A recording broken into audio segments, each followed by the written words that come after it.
Trabalhadoras do Brasil. Uma homenagem porque aqui votou a urgência para privatizar os Correios.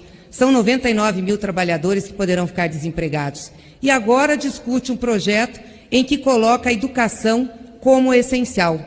A educação essencial, todos têm que voltar às aulas. Professores, estudantes, crianças.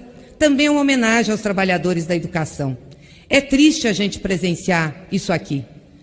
A maioria que veio aqui defender esse projeto da educação, duvido que conheça a realidade das escolas públicas do Brasil. Pode conhecer de uma ou de duas, mas da maioria não. A precariedade que tem as nossas escolas. E vem aqui ainda comparar as escolas públicas com as escolas privadas, coisas que são incomparáveis pela estrutura que cada uma tem, pela diferença da estrutura. Vem aqui dizer que colocar a educação como essencial é salvar vidas. Ora, salvar vidas agora passa pela vacina. Até que todos estejam vacinados, não tem como salvar vidas. Nós precisamos garantir vacina e renda para que os pais não precisem mandar as crianças para a escola atrás da merenda escolar. Nós precisamos dar dignidade às famílias para que elas possam sustentar seus filhos.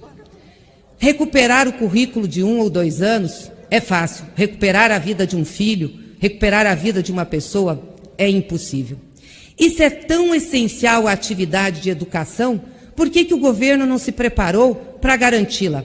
Essa casa liberou aqui mais de 700 bilhões de reais ano passado no tal orçamento de guerra. No que foi gasto esse dinheiro?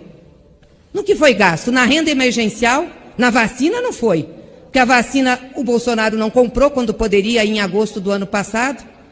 Então nós precisamos saber, porque as escolas poderiam ter sido equipadas, poderíamos já ter colocado internet, poderíamos ter melhorado as condições. E agora, depois que o Brasil já está com quase 400 mil mortos, com o vírus espalhado, vem aqui falar em essencialidade.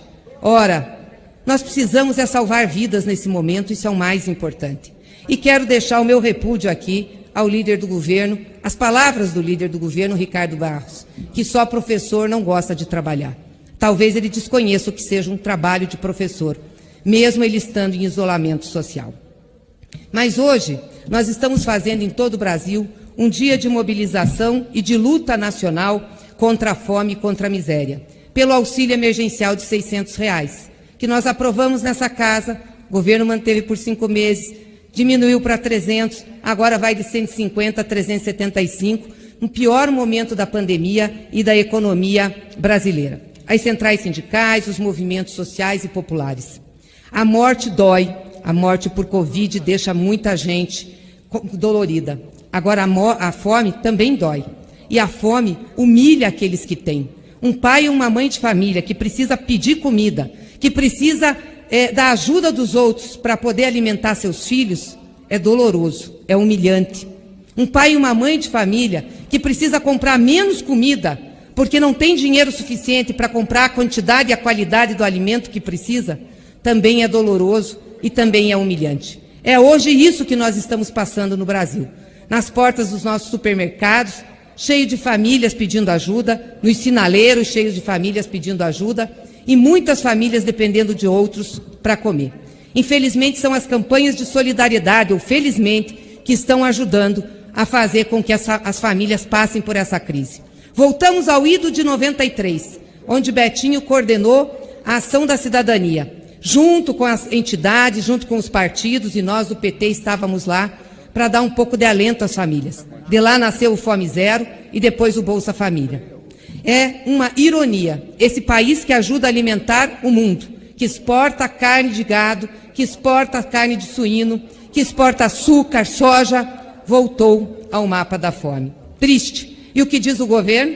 Que não tem dinheiro para poder bancar um auxílio emergencial maior. Não tem dinheiro?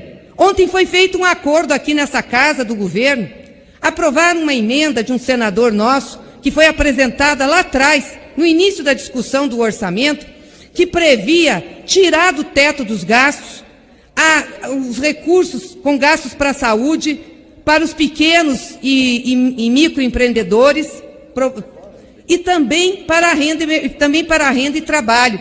Não quiseram aprovar. Mas sabe por que ontem aprovaram? porque tinham que ter espaço fiscal para pagar o aumento das emendas parlamentares. Aí tem dinheiro, aí consegue-se fazer um acordo. Por que não fizeram isso antes? Por que o governo não mandou um crédito para cá em dezembro, em janeiro, que ele sabia que ia faltar a renda emergencial? É muito cara de pau do governo, da base governista, fazer esse acordo aqui ontem. É vergonhoso. Ou seja, pelas emendas, faz o espaço fiscal para que essa casa possa executar um orçamento que foi aprovado ilegalmente pela Comissão de Orçamento. Aliás, é para salvar a cara do presidente da República, porque ele ia incorrer no crime que inventaram contra Dilma, e daí vocês não poderiam voltar atrás às pedaladas fiscais. Ou seja, manipula-se as matérias aqui de acordo com o governo, com a vontade de Bolsonaro e com o interesse da sua base. Quero voltar a repetir, nós aprovamos 700 bilhões aqui, ano passado, que ficaram à disposição do governo. Aonde foi aplicado?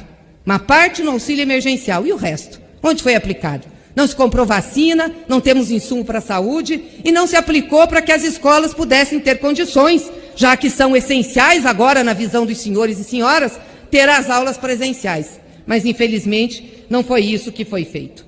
É uma vergonha o Congresso Nacional ser tão linha auxiliar de um governo que leva à morte milhares de pessoas. E a outra coisa agora que se quer é vender os Correios. Eu pergunto, para que vender os Correios? Quanto que custam os Correios?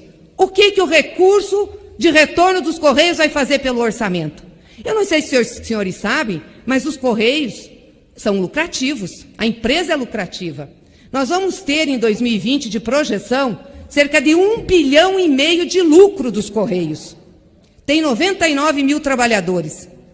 É uma instituição que beneficia o povo brasileiro, porque leva cartas aonde não chega a internet, em todos os municípios do Brasil, porque serve de banco postal, facilitando a vida dos mais pobres, porque as encomendas entregues pelos Correios são muito, muito mais baratas do que aquelas entregues pelo FedEx ou por qualquer outra empresa privada. Aliás, cerca de 12 vezes mais barata a entrega de mercadoria. Por que querem privatizar os Correios? É isso que eu quero entender. São 99 mil trabalhadores que vão para a rua, porque a empresa privada vai contratar essa quantidade para cobrir todos os municípios brasileiros? Claro que não. O privado vai para o equilíbrio do lucro, vai para o equilíbrio do retorno.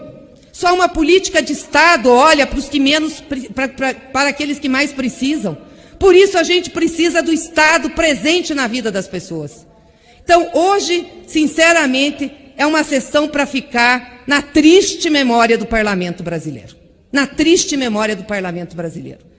Com quase 400 mil mortes causadas pelo desatino de um governo que poderia, no início da pandemia, ter tomado as medidas necessárias, e nós aqui votando contra os trabalhadores e as trabalhadoras.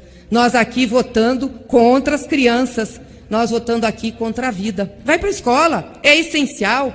Vamos privatizar os Correios. Pobre não precisa receber carta. Que se não tem o WhatsApp, o que nós vamos fazer? Demite 99 mil pessoas. É assim que nós estamos olhando o nosso país hoje?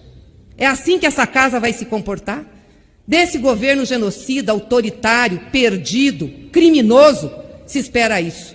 Mas eu não posso esperar que muitos colegas aqui sejam coniventes, condescendentes com essa prática. Está na mão desse Congresso Nacional fazer o que o governo não faz, sob pena de nós pagarmos na história de termos sido, junto com ele, criminosos do povo brasileiro.